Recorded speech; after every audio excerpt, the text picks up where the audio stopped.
We continue now at the top of Daf Nun Amud Aleph in Meseches Pesachim. This is Pesachim Daf 50a. The Gemara here is in the middle of explaining Rabbi Yehuda's position. Why does Rabbi Yehuda say that the shear that you have to go back for chametz in order to physically destroy it, or the shear you have to go back to the Beis HaMikdash in order to destroy the basar of Hekdesh? Why is it a kezayis? It's ki isuro. It follows the isur. Ma isuro bekezayis. Just like the isur of chametz is with a kezayis, af chazaraso bekezayis. So too you got to return to destroy it only if it is the size of a kezayis, or even if it is the size of a kezayis. Again, Rabbi Meir said a kibetza. Rashi says, ki isuro shel chametz, we follow the prohibition of chametz.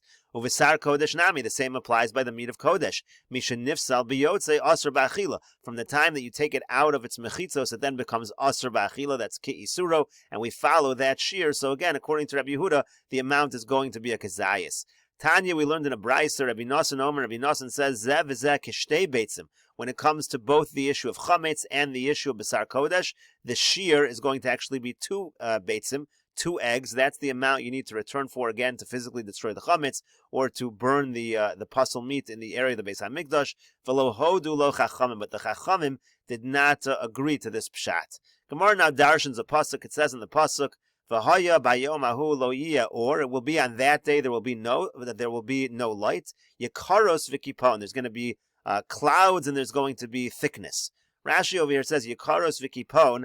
Aidi da'ayri b'Yerushalayim b'yetzias she'area dekatani v'chein mishayotzim Yerushalayim v'chulu. Since the Mishnah mentioned this idea of leaving the mechitzos of Yerushalayim, Pasach ba parshasa devoinon l'meimer kamon she'asar HaKadosh Baruch Hu lahosav al Yerushalayim. We do this drush over here because we're going to talk about the fact that in the future Yerushalayim is going to be expanded, so that's why we get into these drushes.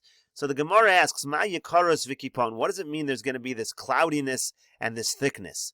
So the Gemara says, Amar Rebbe Elazar says, Ze'or, the reference over here in the pasuk is to light. Sheyakar bo'olam hazeh, the light is special in this world. V'kafoi lo'olam haba, but in the future, the light that we have in this world is not going to be so special. Rashi says, or sheyakar bo'olam hazeh, keshachama me'ira b'gvurasa va'ora gadol, when we have the sun in its might, and the light is very bright, also or chashav v'yakar shaloye kafa v'kal olam haba. That light, which right now is considered so important, in olam haba it's going to be considered like nothing. So the idea basically is that in olam haba, the amount of brightness is going to be so much stronger that the light that we have in olam hazeh is not going to even be considered to be special. Rabbi Yochanan says, Elu negoyim v'alos. It actually refers, pasuk here refers to the Mesechtes negoyim and alos, which sheyikarin hein b'olam hazeh, they're very special in this world, meaning they're very difficult to learn. They're considered complicated in olam hazeh. Ukfuyin hein l'olam haba, but in olam haba, people will be much wiser. It will be easy to learn even those very difficult mesechtes. Rabbi Yehoshua ben Levi, Rabbi Yehoshua ben Levi says, Elu b'nei adam sheyikarin hein b'olam hazeh ukfuyin hein l'olam haba. It actually refers to people who are considered wealthy and important in this world. In the world to come, they may not be considered so important. Kihad Rav Yosef Breder Rav Yehoshua ben Levi. It's similar to the story of Rav Yosef, the son of Rav Yehoshua ben Levi. Chalash, he was sick ve'isnagin, he was about to die. Kihadr, then when he came back to becoming healthy again, Amar le'avua, so his father said to him, My chazis, what did you see in the next world? The person was close to death. He was able to see what was happening in Olam Haba. Amar Le said to him, Olam Hafach Ra'isi, I saw a world that was turned upside down. Elyonim Lamata, those that were upper in this world, they were lower in the next world. They weren't considered so important. V'tachtonim Lamal, and those who were not so important in this world, they were considered important in the next world. Amar Lo, he said to him, Bini, my son, Olam Bara Ra'isa, what you actually saw was the true world. You saw the clear world. That what we see in this world is actually not necessarily what is the reality. V'anon hechi hasam. And so then he asked his son, what are we, the Talmidei Chachamim, what are we like over there? So he answered him, Ki hechi di'isu anon hacha, hachi aisinon hasam. The same we are over here, we're actually in the same status over there. It does not change. And then he said further, V'shamati shayu omrim, I heard that they were saying, when I was in Olam Haba, I heard the following, Ashrei mi shebo lekan, fortunate is the one who comes here, v'talmudo biyado, and his learning is in his hands, he has a good grasp of his learning, v'shamati, and I also heard, shayu omrim, that they were saying, Haruge malchus ein adam yachol amod b'mechitzas, and those who are killed by the government, no one can stand in the same mechitzas they are in, they're in a higher level than everyone else. And who are these people? If we're talking about Rabbi Akiva and his friends, those who were killed by the government, Mishum Haruge Malchus, they were killed by the kingdom. Vesulo, is it only because they were killed by the kingdom and no other thing that makes them stand in a special, unique place? Of course, Rabbi Akiva v'chaveirav, they were tzaddikim. It wasn't only the fact that they were killed by the Malchus that gives them this special standing. Rashi over here says, Haruge Malchus v'sulo lo haisa ben maila acheres. You think Rabbi Akiva v'chaveirav don't have any other maila sheyechshvu ala elazu belvad? This is the only thing that allows them to have a special status? Of course not. So what rather is that a reference to? Ela haruge Lud. It's a reference to those who were killed in Lud. Rashi says, Haruge Lud, Shnei Achem Hayu. This is a story about two brothers. Shemasru Atzman al Yisrael. They gave their lives over to help Klal Yisrael. Shahodu al Atzman Harigas Bas Melech. They admitted that they had killed the daughter of the king, Sheyumatilan Osal Klal Yisrael, which was being blamed on Klal Yisrael, and they were admitting they didn't even do it. They were doing this admission in order to save Klal Yisrael, so they are the Haruge Malchus who have a special place. And then the Gemara continues to darshan the Psukim, Bayom Ahu Yiyah al Matzolos Hasus Kodesh LaHashem. It says that on that day, again, this is a continuation of the pasuk in Zechariah. It says, Bayom Hu, on that day, Yiyah al Mitzilos Hasus. There's going to be on the shadow of the horse, Kodesh LaHashem. It's gonna say on the shadow of the horse that it is sanctified to Hashem. So what does this mean? My mitzilos hasus. What does it mean, the shadow of the horse?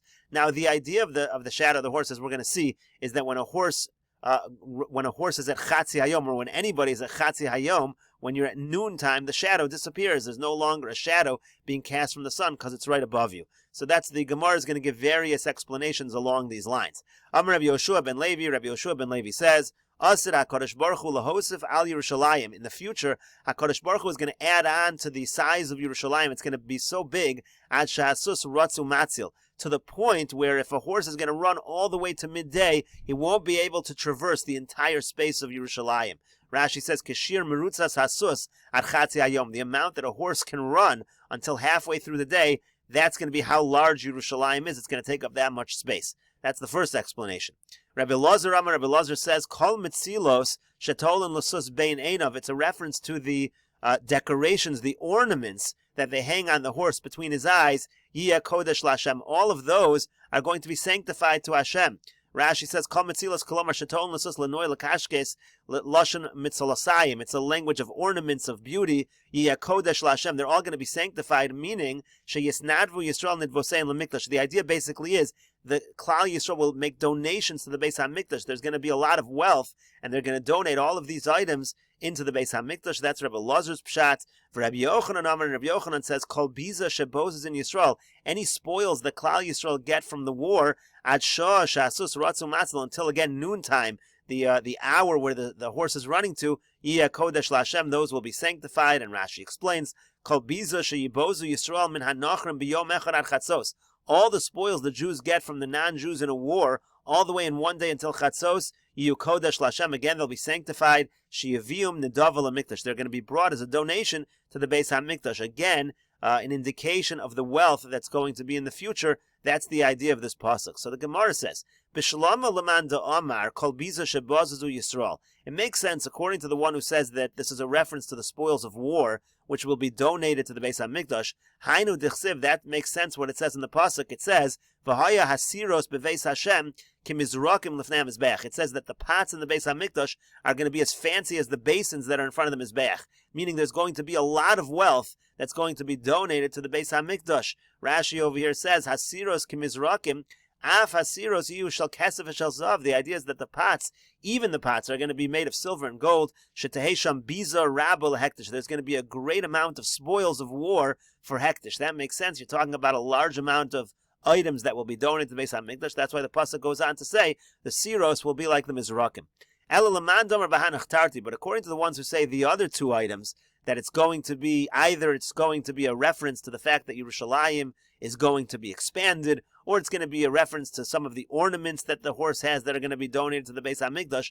Mai v'haya hasiros b'veis Hashem. So what does the pasuk mean? V'haya hasiros b'veis Hashem. Even in the donations from the ornaments of a sus, Rashi says, it's not going to be that much donated to Hekdesh. You wouldn't say at that point that the siros are like the Mizrakim. So even that is not going to make sense. And certainly if you're going to say that it's a reference to the expansion of Yerushalayim, that would have nothing to do with donations to the Beis HaMikdash. So the Gemara answers, Milsa Achrisi Ka'amar. According to those two explanations, this part of the pasuk is going on to a different matter. It's simply saying the Misasri Yisrael, that the Jewish people will be wealthy in the future.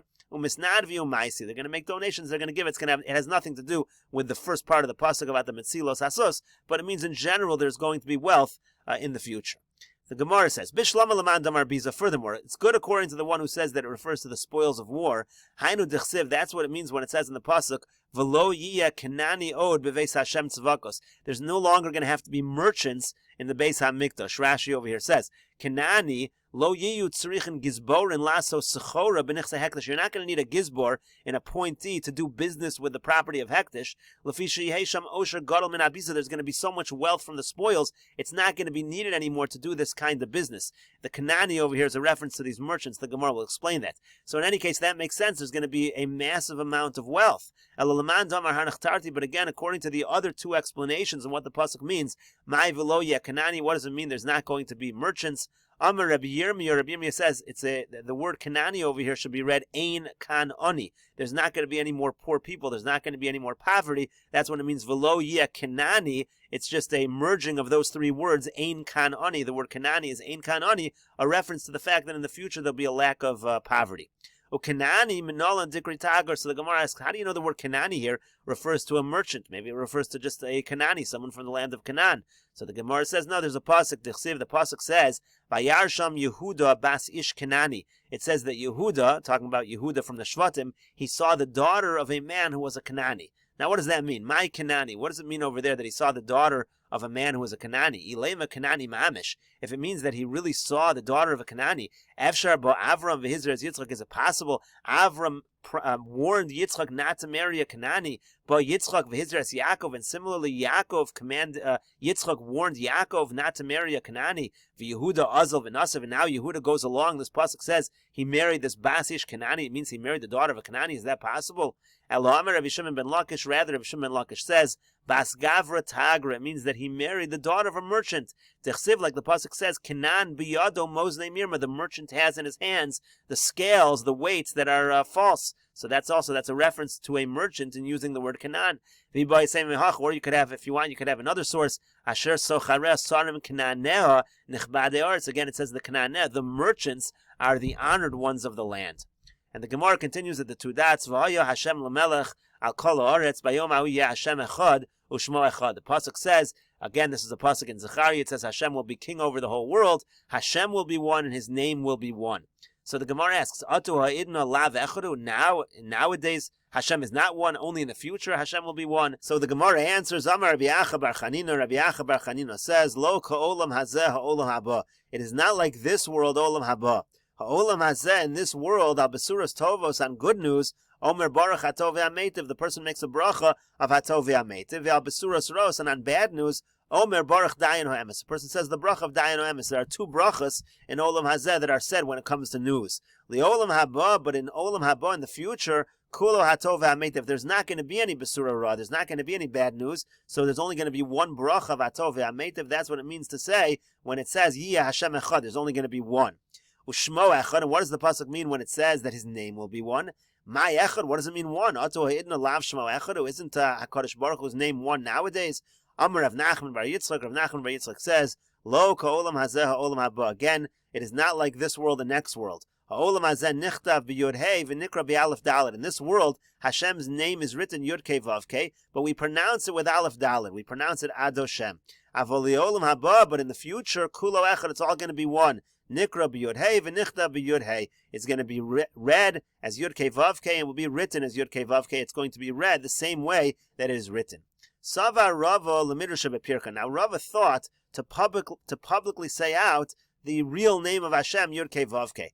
Amar le'ahu Saba. So a certain elder said to him, Li'olam ksiv. When it says Zeshmi Li'olam, it says Li'olam without a vav. The word Li'olam without a vav can also be understood as behalam, in a hidden manner, meaning that we're supposed to hide the name of Hashem. Rabbi Avina Rami Ksiv. Rabbi Avina said that it was a contradiction in Psukim. Zeh Shmi Liolam. On the one hand, it says, this is my name Liolam, implying it should be hidden. V'zeh Zichri Lador Dor. But then it says, this is my name, as it should be mentioned for all generations, as if it should be publicized. So Amar HaKadosh Baruch Hu says, Lo Kishani Nichtav Ani Nikra. What the pasuk means is that the way that I am written should not be the same way I am read. Nichtav Ani B'Yod Hey. It's written, I am written with Yud Kei Vav Kei, V'Nikra Ani B'Alef Daled. But I am read with Aleph Daled. Hadran Aloch Elu Over, and we will return to you, Parak Elu Over. And this is the end of the third parak of Meseches Pesachim. If you're getting benefit again from this channel, please take a look at the description box below. You can see how to support this channel, and also please like, subscribe, and share, and let people know about these videos so they can benefit as well. We will continue now with the fourth parak of Meseches Pesachim. The parak begins with a Mishnah, Makom shenagu la'asos malacha ba'arvei Pesachim ad chatzos osin. If you have a place where the custom is to do malacha on Erev Pesach until chatzos, those people can do malacha. Makom shenagu shelo la'asos. If it's a place where the minhag is not to do malacha, ein osin, the person should not do malacha. Rashi over here says, ad chatzos chatzi hayom, halfway through the day, shelo la'asos, kedei shelo yehei tarid b'malacha. Person shouldn't do malach in these places. There's a minhag not to do malacha, so he won't get too busy. V'yishkach bir chemtza. We're afraid that if he gets too busy, he'll forget to do bir chametz, u'shchitas ha'pesach, v'tikon matzah, l'tzorach halayla. He'll forget to shech the carbon pesach. He might forget to prepare the matzah. The mitzvah l'troach mibod yom kedei lahasif maher kadamar perk basra chotfin matzah b'leiles psachim b'shvil tinokos shlo yishnu. We like to eat early, right as early as we can in the night of Pesach, because we don't want the children to fall asleep. So we want everything to be ready. We want everything to be prepared. So the point is, that's why some places had a minhag not to do malacha on Erev Pesach. Ha'holech mimakom she'osin l'makom she'ein osin. Now, if a person goes from a place where the minhag is to do malacha to a place where the minhag is not to do malacha, or mimakom she'ein osin l'makom she'osin, or the reverse, he goes from a place where the minhag is not to do malacha to a place where the minhag is to do malacha, nosnin olav chumrei makom sheyatza misham, v'chumrei makom shehalach l'sham. We give him the stringencies of the places that he left from, and the stringencies of the places that he's going to. He always has to take the strict position, and we'll continue with this discussion in the next video on Daf Nun Amud Beis.